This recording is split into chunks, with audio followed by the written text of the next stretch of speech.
मीनाक्षी नटराजन का नामांकन इसलिए रद्द हो गया क्योंकि उन पर आरोप है कि उन्होंने एक लंबित मामले की जानकारी अपने शपथ पत्र में नहीं दी। लेकिन सवाल यह है कि क्या यही पैमाना हर नेता पर लागू होता है? देश की राजनीति में ऐसे कई नेता हैं जिनके चुनावी हलफनामों में आपराधिक मामले दर्ज रहे हैं। कई नेताओं पर अदालतों में मुकदमे चले लेकिन उनके नामांकन रद्द नहीं हुए। फिर मीनाक्षी नटराजन के मामले में इतनी सख्ती क्यों? बिहार के मुख्यमंत्री सम्राट चौधरी के चुनावी हलफनामों में भी वर्षों से कई मामलों का जिक्र सार्वजनिक रिकॉर्ड का हिस्सा रहा है और सवाल खड़े होते रहे हैं। सवाल यह नहीं है कि मामला था या नहीं, सवाल यह है कि क्या कभी उनके नामांकन को इसी आधार पर खारिज किया गया?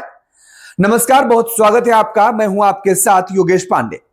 दरअसल लोकतंत्र में चुनाव सिर्फ वोट डालने का नाम नहीं होता, बल्कि यह भरोसे का नाम होता है। लेकिन जब एक उम्मीदवार का नामांकन रद्द हो जाए, विपक्ष उसे लोकतंत्र की हत्या बताए और सत्ता पक्ष इसे नियमों का पालन कहे, तब सवाल सिर्फ एक उम्मीदवार का नहीं रह जाता, सवाल पूरे सिस्टम पर खड़ा हो जाता है। मध्य प्रदेश राज्यसभा चुनाव में कांग्रेस उम्मीदवार मीनाक्षी नटराजन का नामांकन रद्द होने के बाद अब चुनाव आयोग, भारतीय जनता पार्टी और लोकतांत्रिक निष्पक्षता को लेकर गंभीर बहस छिड़ गई है।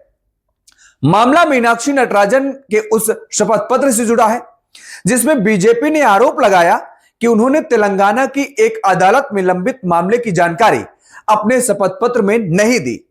बीजेपी की शिकायत के बाद रिटर्निंग ऑफिसर ने नामांकन रद्द कर दिया।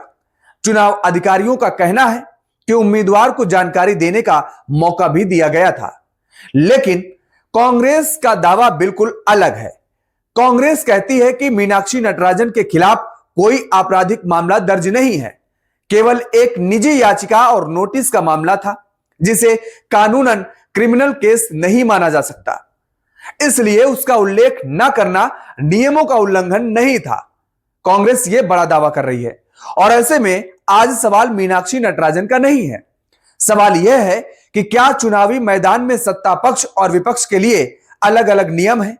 अगर एक उम्मीदवार का नामांकन घंटों में रद्द हो सकता है, तो जनता यह भी जानना चाहती है कि जिन नेताओं पर वर्षों से मुकदमे और आरोप दर्ज हैं, जिन पर अपनी उम्र या अन्य जानकारी हलफनामे में गलत दिए जाने के आरोप लगे, उनके मामलों में ऐसी तत्परता चुनाव आयोग ने क्यों नहीं दिखाई और कभी भी दिखाई क्यों नहीं देती? लोकतंत्र सिर्फ निष्पक्ष होने से नहीं चलता, दरअसल लोकतंत्र को निष्पक्ष दिखना भी पड़ता है। और मध्य प्रदेश की इस राज्यसभा सीट ने चुनाव आयोग की निष्पक्षता पर बड़े सवाल खड़े कर दिए हैं। लेकिन सवाल यह भी है, क्या मीनाक्षी नटराजन ने वास्तव में ऐसी जानकारी छिपाई थी जो कानूनन बताना अनिवार्य था? अगर नहीं, तो नामांकन रद्द क्यों हुआ? और अगर हां, तो क्या देश के हर नेता पर यही कसौटी लागू होती है? क्योंकि लोकतंत्र की ताकत निष्पक्षता में होती है।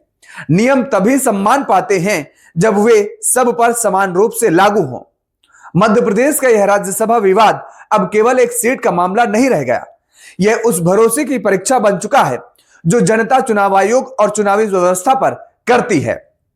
और सबसे बड़ा सवाल यही है, क्या कानून सबके लिए बराबर है या फिर राजनीति के मैदान में कुछ खिलाड़ियों के लिए नियम अलग अलग हो जाते हैं? बहरहाल इस पूरे मामले को लेकर के आपकी प्रतिक्रिया क्या है, कमेंट बॉक्स में जरूर बताएं।